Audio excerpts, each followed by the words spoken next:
Consider this grayscale image. Now this image is made of pixels. This particular one has 3 by 5, so it has 15 pixels. So it's quite a small image. Now each pixel has a value, and that's what defines the intensity of the gray color for each pixel. So in reality these are numbers, but our computer display shows them in a color format, which is easy readable by us humans. Where I'm trying to get is that programs use numbers to store images. Then the computer display, or so the screen, converts these numbers to colors. Python can also do image processing, just like Photoshop does. Probably it cannot do all the cool stuff that you can do with Photoshop, but you can make use of Python to automate things. For instance, we'll be using the image processing capabilities of Python to detect faces from photos, from images, and also detect moving objects in videos as well. So videos are made of images, so it's the same thing basically. And Python stores and reads images using arrays of numbers. For instance, this image could be represented as, a list of 3 other lists. So 3 lists because we have 3 rows there with pixels, and then in each of the lists you'd have like 5 numbers, and so on and so on, and the 5th, and the same for the other 2 lists. We've got 5 numbers because we have 5 columns, so 5 pixels for each row, and that's an image for Python. And here is where NumPy comes in handy. So while you can represent images with lists as we did here, this is not very efficient because for big images, lists occupy lots of memory and therefore they slow down operations on them. So this is solved by NumPy, which is a Python library that provides a multi-dimensional array object. So let me go ahead and create this array object. First of all, what you need to do is you need to import NumPy.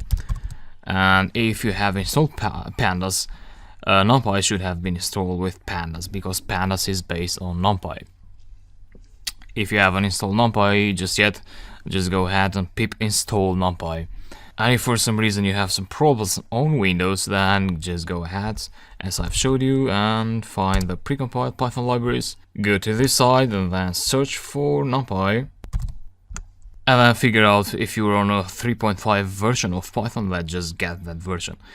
And then you point to this file with pip install and the name of the file. Great. Now I have NumPy installed, so I'll create this multi-dimensional object and store it in the n variable. And that would be numpy.arange, and let's say 27. Execute that and print out n. So this is a NumPy array. That's how it is called. This particular one is not exactly a multi-dimensional array because it only has 1 dimension. So it's like a plain list, a Python list, but still it's not exactly a list type. Sorry. So it's a NumPy n-dimensional array. It can have 1 dimensional, 2 or 3. So we have 1, 2, 3, and I'll show all these scenarios. So that was the 1-dimensional array, and if you want to print it in a nice form, and that would be the array. Now I'm just creating a NumPy array using numbers on the fly here, but normally you'd have to create arrays from images, and we'll do that in just a bit. So for now, let's create some arrays manually. Now let's see what a 2-dimensional array is. Shape 3 by 9. So we already have this 1-dimensional array, and we want to convert it to a 2-dimensional array.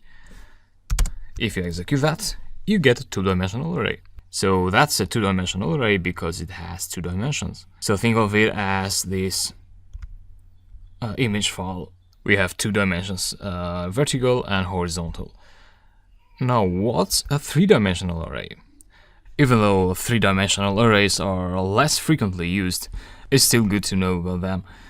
And yeah, let me create a three-dimensional array. I could say 3 by 3 by 3, because you have 27 elements, so 3 by 3 by 3 gives you 27.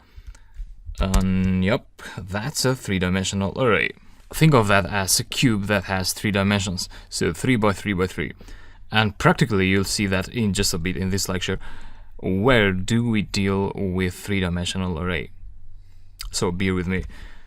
And yeah, you're able to see the similarities between a NumPy array and a plain Python list of lists.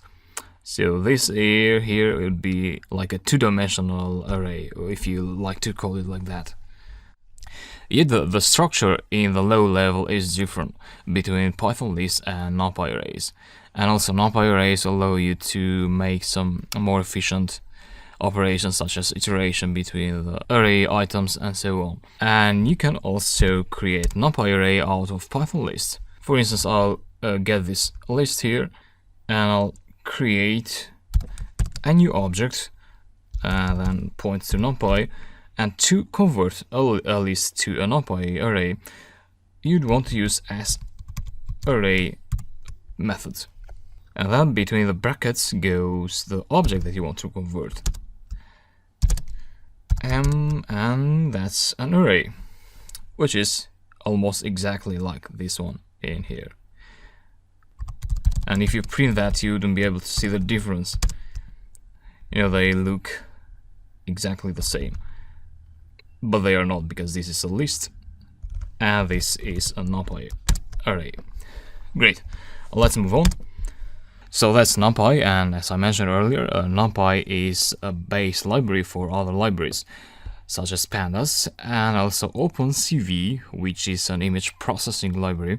So pandas data frames are based on NumPy arrays, and OpenCV objects are based on NumPy arrays. So what pandas does is it just adds some cool features in there, such as it gives capabilities for having table headers and indexes, which you can't have in NumPy, because NumPy is meant to be a more simple and in a more low level of storing objects and doing operations. And so NumPy is a requirement for many libraries. And yeah, let's stop this lecture in here, and in the next lecture we'll go straight ahead and create a NumPy array out of our image in here. So this image. Okay, see you there.